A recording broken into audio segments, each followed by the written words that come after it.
दीपक और सरिता की शादी होना लगभग तय ही था कि सरिता ने अचानक किसी और से शादी कर ली। 20 साल बाद जब दीपक की बहन रागिनी को इसके पीछे की सच्चाई का पता चला तो उसके पैरों तले जमीन खिसक गई। क्या पता चला था उसे? मेरी तबीयत ठीक नहीं है ऋतु, मैं घर जा रही हूँ, जाते समय चाबी पहुँचा देना। यह आवाज तो जैसे जानी पहचानी है। एक बार तो मेरे मन में आया कि आंखों से गीली रुई हटाकर उसे देखूं, मगर तब तक दूर जाती सैंडलों की आहट से मैं समझ गई कि बोलने वाली जा चुकी है। उसकी आवाज अभी भी मेरे कानों में गूंज रही थी, इसलिए मैं अपनी उत्सुकता दबा नहीं पाई। यही तो है इस ब्यूटी पार्लर की मालकिन सरिता राजवंश, ऊपर ही अपने पति के साथ रहती हैं। रुपए पैसों की कोई कमी नहीं है, बस खालीपन से बचने के लिए यह पार्लर चलाती हैं। जितना पूछा उससे कहीं ज्यादा बता दिया ऋतु ने।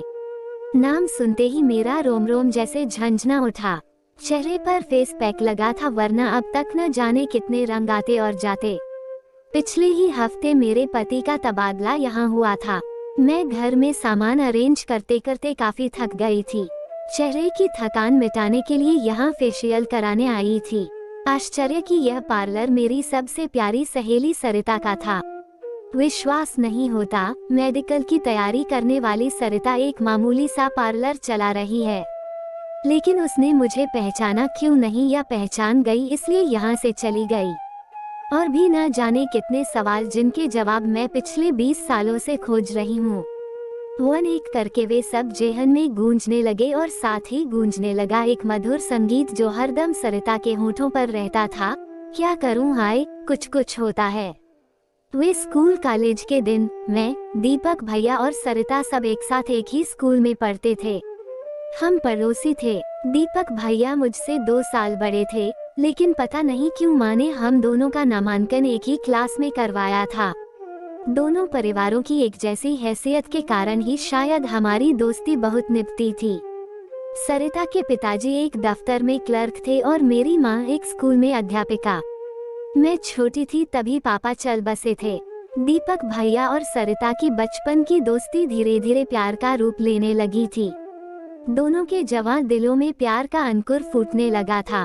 मुझे आज भी याद है, रविवार की वह शाम जब दोनों परिवारों के सभी सदस्य मिलकर कुछ कुछ होता है फिल्म देखने गए थे।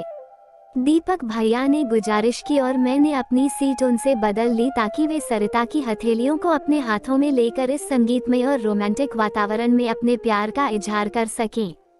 फिल्म खत्म होने के बाद सरिता की आंखों की चमक देखकर ही मैं समझ गई थी कि मेरी प्यारी सखी अब हमेशा के लिए मेरे घर में आने वाली है। पापा की मौत के बाद मैंने अपने जिस भाई को एक पिता की तरह गंभीरतापूर्वक जिम्मेदारियों को निभाते हुए देखा था, आज उसके मन में अपनी जिंदगी के प्रति उत्साह एवं आत्मविश्वास देखकर मेरा मन सरिता के प्रति अंदर से झुक जाता था।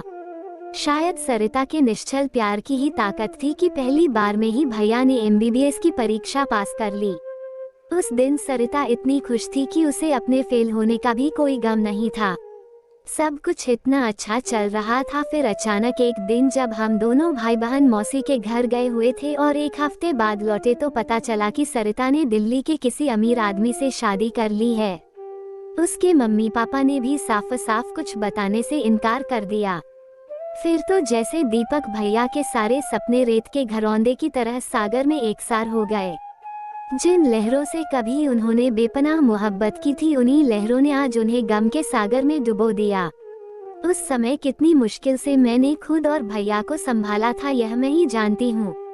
700 हुए मैम। ऋतु की आवाज सुनकर मैं अतीत से वर्तमान में आ गई। 1 घंटे का फेशियल कब पूरा हो गया पता ही नहीं चला। मैंने पर्स से रुपए निकालकर उसे दिए और फिर बाहर आ गई। मैंने देखा कि बगल में ही ऊपर जाने वाली सीढ़ियां थीं। तो सरिता यहीं रहती है, सोच मेरे कदम स्वतः ही ऊपर की ओर बढ़ने लगे। सीढ़ियों के खत्म होते ही दाहिनी ओर एक दरवाजा था। मैंने कॉल बेल बजाए। मेरे लिए एक एक पल असहनीय हो रहा था। मैं अपने सारे सवालों के जवाब जानने के लिए उतावली हो रही थी। 20 वर्ष तो बीत गए, मगर ये 20 सेकंड नहीं कट रहे थे। अब तक मैं 4 बार बेल बजा चुकी थी। पुनः बेल बजाने के लिए हाथ उठाया ही था कि दरवाजा खुल गया। मेरे सामने एक अपाहिज किंतु शानदार व्यक्तित्व का स्वामी व्हील चेयर पर बैठा था। उसके चेहरे पर आत्मविश्वास की चमक साफ झलक रही थी।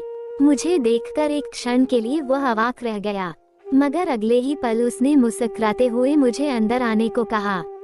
ऐसा लगा जैसे किसी पुराने मित्र ने मुझे पहचान लिया हो, मगर मेरी आंखें तो कुछ और ही खोज रही थीं। सरिता तो अभी घर पर नहीं है। आप रागिनी जी हैं न? उस व्यक्ति के मुंह से अपना नाम सुनकर मैं जैसे आसमान से गिरी, आवाज गले में ही अटक कर रह गई। मेरा नाम सुमित है। मांझी और दीपक कैसे हैं? आपका इस शहर में कैसे आना हुआ? आपकी शादी तो मुंबई में होने वाली थी न? सवाल तो मैं पूछने आई थी, मगर मुझे नहीं मालूम था कि मुझे ऐसे सवाल सुनने पड़ेंगे। तो क्या सरिता ने अपने पति को सब कुछ बता दिया है?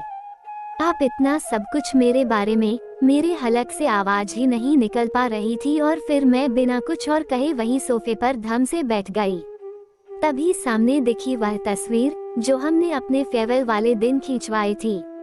मैं, दीपक, भैया और सरिता। एक क्षण में मैं समझ गई कि मैं इस घर के लिए अपरिचित नहीं हूँ, मगर यह नहीं समझ में आया कि प्यार दोस्ती है कहने वाली सरिता ने अपने प्यार और दोस्ती दोनों के साथ विश्वासघात क्यों किया? वादे को क्यों तोड़ा उसने? अभी 1 घंटा पहले ही सरिता ने आकर मुझे बताया कि तुम उसके पार्लर में आई हो। वो समझ गई थी कि तुम यहाँ आओगी जरूर, तभी वह यहाँ से चली गई है। आप ठीक कह रहे हैं। आखिर वह कौन सा मुंह लेकर मेरा सामना कर पाएगी? मेरे मन की कड़वाहट शब्दों में स्पष्ट घुल गई थी। सरिता ने जैसा बताया था आप बिल्कुल वैसे ही हैं। इतने वर्षों में न तो आप बदली और न ही आपकी सहेली। सुमित ने कहा तो मैंने अपनी नजरें उस पर टिका दी। आखिर कौन सी खूबी है इसमें जिसके लिए सरिता ने दीपक भैया के प्यार को ठुकरा दिया? सरिता तो आज भी 20 साल पुरानी उन्हीं गलियों में भटक रही है जहां दीपक की यादें बसती हैं। हर दिन हर पल वो उन्हीं यादों के सहारे जीती है। दुनिया के लिए तो वह मेरी सरिता है, मगर सही माने में वह आज भी दीपक की ही सरिता है। मैं एक दुर्घटना में अपाहिज हो गया था। तब एक केयर टेकर के लिए दिया गया मेरा इश्तिहार पढ़कर सरिता मेरे पास आई और मुझसे शादी करने की विनती करने लगी। अंधा क्या चाहे 2 आंखें, बस मैंने हाँ कर दी। सच कहूँ तो सरिता जैसी केयरटेकर पाकर मैं धन्य हो गया। मेरे जीवन की खुशियाँ उसकी ही देन है। हमारे घर की खुशियों में आग लगाकर उसने आपके जीवन में रोशन की है। चमक तो होगी ही। पता नहीं क्यों मैं सीधे सीधे सरिता को बेवफा नहीं कह पा रही थी। आप थोड़ा रुकिए, मैं अभी आपकी गलतफहमी दूर किए देता हूँ, कहकर सुमित अंदर से एक डायरी ले आए। ये डायरी तो सरिता की है। भैया ने ही उसे उसके जन्मदिन पर उपहार स्वरूप दी थी, कह मैंने जैसे ही डायरी खोली मेरी नजर एक पत्र पर पड़ी। उसकी लिखावट बिल्कुल मेरी माँ की लिखावट से मिलती थी। अरे ये तो सचमुच मेरी माँ का ही लिखा पत्र है जो उन्होंने सरिता के लिए लिखा था आज से 20 साल पहले। सरिता बेटी, मैं जानती हूँ कि तुम दीपक से बेहद प्यार करती हो और रागिनी तुम्हारी प्यारी सहेली है। मेरी बहन ने दीपक की शादी के लिए एक लड़की देखी है। उसके माता पिता दीपक को बहुत अधिक दहेज दे रहे हैं। तुम तो जानती हो कि दीपक की डॉक्टरी की पढ़ाई में मेरे सारे जेवर बिक गए हैं। ऐसे में रागिनी की शादी और दीपक के अच्छे भविष्य के लिए मुझे उस लड़की को ही घर की बहू बनाना पड़ेगा। दीपक तो मेरी बात मानेगा नहीं।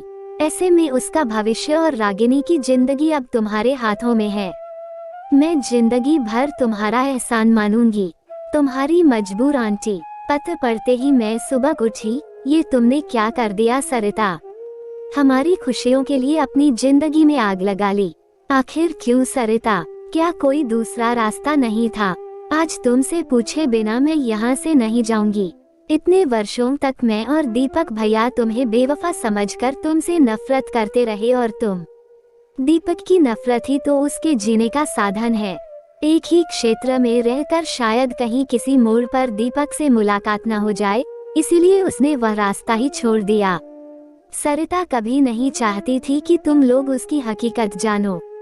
इसलिए अगर तुम सच में सरिता को खुश देखना चाहती हो तो उससे बिना मिले ही चली जाओ, वरना वह चैन से जी नहीं पाएगी, सुमित ने कहा। मुझे सुमित की बात सही लगी। मैं एक बार फिर दीपक भैया के प्रति सरिता के प्यार को देखकर नतमस्तक हो गई। सरिता ने तो प्यार और दोस्ती दोनों शब्दों को सार्थक कर दिया था, बस हम ही उसे नहीं समझ पाए।